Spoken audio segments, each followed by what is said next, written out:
Hey there everyone, or better yet, I should say, hello there. General Kenobi. My name is Jakejames Lugo, and welcome to the channel, where you'll find some of the most fair and honest game reviews out here. And today, we're going old school. I'm talking a real old school. We're talking Atari 2600 type of old school. Because I've been playing a lot of LEGO Star Wars The Skywalker Saga, which will be coming at a later date, I've been in a Star Wars type of mode. But something I seldom see anybody really talk about are the classic Atari 2600 games that were based on the Star Wars movies. Granted, there's been a couple people here and there that has mentioned them once or twice, but nobody's ever really sat down and did a full review of them. What?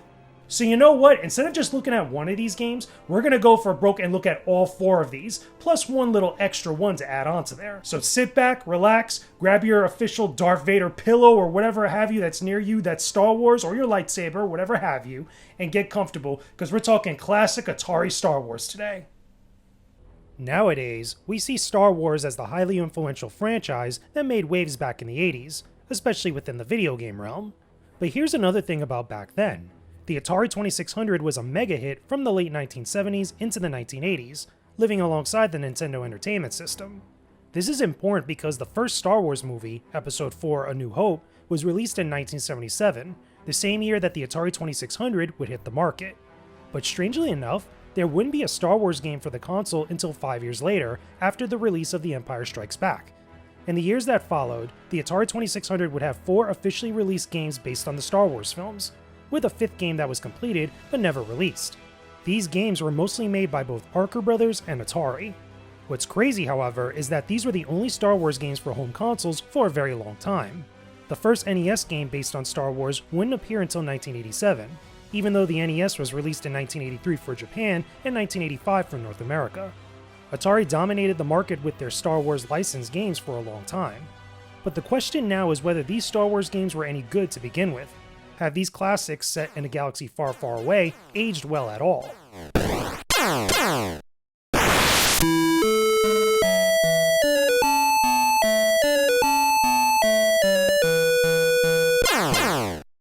So it kind of goes without saying that these games are very primitive in the way that they're designed, both in how they look and also how they sound. These weren't games that were developed for the PlayStation 5 or the Xbox Series X. No, they were made for the Atari 2600 back in the day. So it's kind of unfair to look at them in the same type of way that you will look at a current day release. Again, these were games made on what we now consider to be archaic hardware. But there is one attribute of which we can look at any type of game, whether it's old or new, in the same type of light, and that's whether it's fun to play or it's not fun to play. At the same time, as far as these games are concerned, we're not really going to focus too much on story, because granted these are games based on the Star Wars movies, but really because these games are so basic in nature, they only really depict one scene out of the movie that they're based on. So really, you're only going to get one scene out of an entire movie, of which, you know, a current day game would really try to emulate, but since this was back in the day, this was like all they had to work with, you're only really going to get one aspect of that movie, and usually it's the best aspect that people remember. Now with all of that being said, let's kick things off with some of the games that were based on the first Star Wars movie, A New Hope. The two games based on the original Star Wars film were both Jedi Arena and the Star Wars arcade game. Jedi Arena was an original game that focused on using a lightsaber, while the other game was a port of the Atari Star Wars game within the arcades, where you piloted an X-Wing and tried to blow up the Death Star.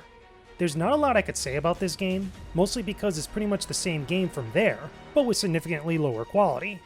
Because of the tech within the Atari 2600, you don't have a lot of the sounds and visual fidelity that made the arcade version so popular. The gameplay itself, however, is nearly identical. You're shooting TIE fighters and laser turrets that attack you as you fly into the Death Star. Darth Vader's TIE Advance does make an appearance as another hazard, but only when you play on harder difficulties.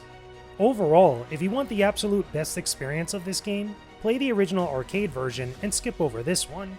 It's just not as good as the original. I have a bad feeling about this. I've got a bad feeling about this. I have a bad feeling about this. I got a bad feeling about this. Oh, I have a bad feeling about this. But what about Jedi Arena? Do you get to have some fun using a lightsaber? Well, yeah, but it's not exactly what you think. Jedi Arena has you deflecting bolts from a Seeker Ball, while trying to get it to do damage to your opponent's shield and score points for a direct hit. This is totally fine, but it's massively disappointing that the game isn't a true lightsaber battle. You're not swinging your lightsaber against your opponent in a one-on-one fight. which is what you might expect when you hear the phrase Jedi Arena. This really could have been a game like Combat or Boxing on the Atari 2600, but with lightsabers. You may have a little fun playing this with a friend for a bit, but this is definitely not the lightsaber game that you were looking for.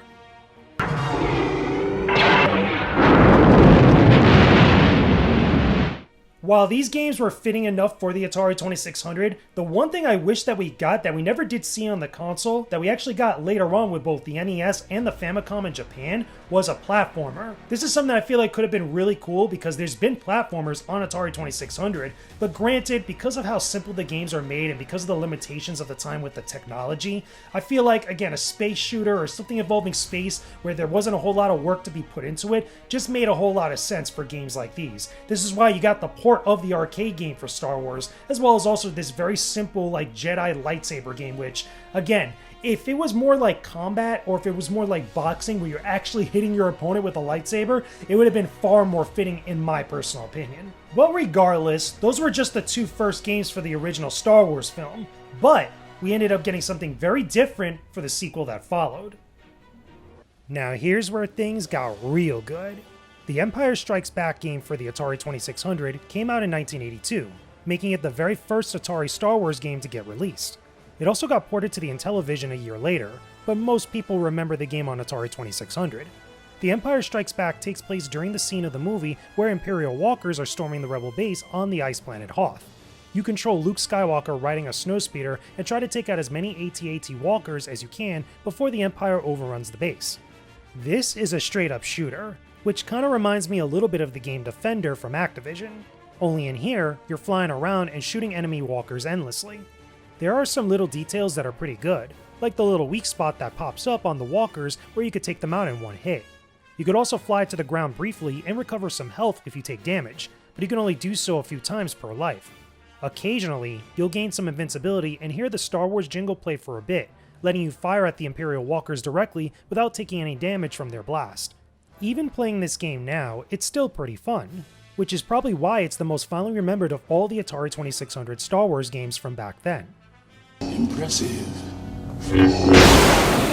Most impressive. So, funny story, I was always a Genesis kid growing up. That was my very first video game console I ever played. But once I discovered that my family owned an Atari 2600, this was the first game that I played on that console, and I had a whole lot of fun playing it. My only little nitpick here is not even about the game itself. The game itself is awesome. However, we never saw another Empire Strikes Back game released on the Atari 2600. Unlike the other movies, which at least got 2 games released for them, there was only ever one Empire Strikes Back game, and for what it was very simple, but very fun to play.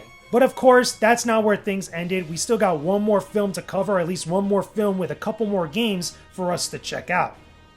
With the final Star Wars games on Atari 2600, things kinda ended with a thud.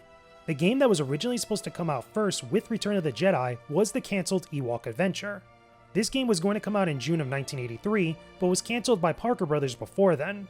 There was only one physical copy of the prototype that actually got made, which eventually was sold at an auction for over $1,600. But was the game any good, or was it so bad that Parker Brothers had to cancel it? Well, eventually, a prototype of the game was dumped online, allowing us to see what exactly it was. In Ewok Adventure, you control an Ewok on a glider while trying to eliminate stormtroopers and Imperial walkers on the ground. I'm guessing the Ewok you control in here is intended to be Wicket from the movie, but nothing about what we know from the game seems to confirm this. Although, the unused cover art for the game does look like he's on there. Anyway, while flying your glider around, you could drop rocks on stormtroopers or take control of either a speeder bike or an AT-ST walker to destroy more troopers. You keep going until you lose all your lives. Apparently, you could reach the Imperial base and destroy it for a big boost in points, but I never saw this in my time playing it. Overall, it's a very tough game to control while gliding, but it could also be a little buggy at times. Then again, this is an unreleased game, so we can't really be too harsh on it. I don't believe that. And you're sounding like a separatist. So we missed out on one game back then, but what about the game that actually released? Return of the Jedi Death Star Battle came out in October of 1983, with an Intellivision port that released a year later. This game is based on the final scene of the movie where Lando Calrissian pilots the Millennium Falcon in a raid on the second Death Star. If we want to be technical for a second, This is one of the earliest games in Star Wars to not only not focus on Luke Skywalker, but also make the premier black character of the franchise the star of the game. So word up to that. Anyway, is the game any good? Well, it's a shooter that has you shooting down TIE fighters and shuttles, while trying to penetrate the outer shield and take on the Death Star. I'll admit, the control here is a little wonky, especially with how shooting can be a little buggy at times and not really work that right. Once you reach the Death Star, you need to shoot out its outer shell in order to hit the core and destroy it. Once you do that, you have to avoid the outgoing blast, and then you get to watch the Emperor's battle station blow up. You repeat this endlessly and try to go for a high score. I like how there's a lot of variety here with what's happening on screen, between the enemy fighters, the shield protecting the Death Star, the shuttles that fly by, and the Death Star itself. However, the control is really what bogs down everything for me, especially when you're taking shots. It's not a trash game, but definitely not what I consider to be the best of the series.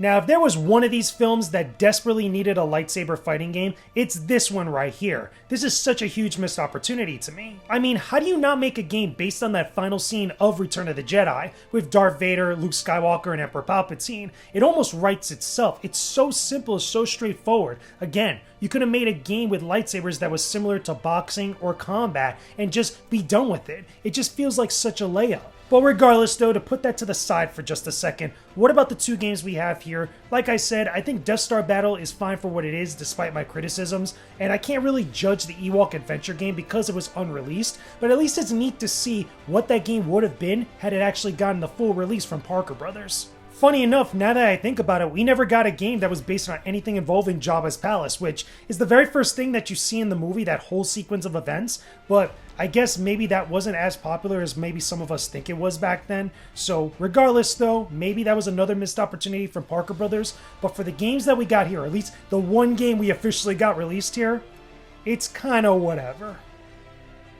Well, my fellow Jedi Knights, is it time for us to follow the will of the Force and make a judgment on these games? Can I recommend that you check out the Star Wars saga of games for the Atari 2600? Even with the technology of the time being a major factor here, not all of these games have aged all that well. But I will definitely say that the ones that stick out to me the most are The Empire Strikes Back and Return of the Jedi Death Star Attack. Those are my definitive picks here. My favorite is obviously The Empire Strikes Back because of how fun it is, but I give a nod to Death Star Attack because it's different than the other games and a little better quality than some of them too. The rest of the games, I would say skip them. They're nothing but bantha fodder. But if you're feeling nostalgic sometime, feel free to boot up some of these games and rediscover classic Atari fun set a long time ago in a galaxy far, far away. Take a seat, young Skywalker.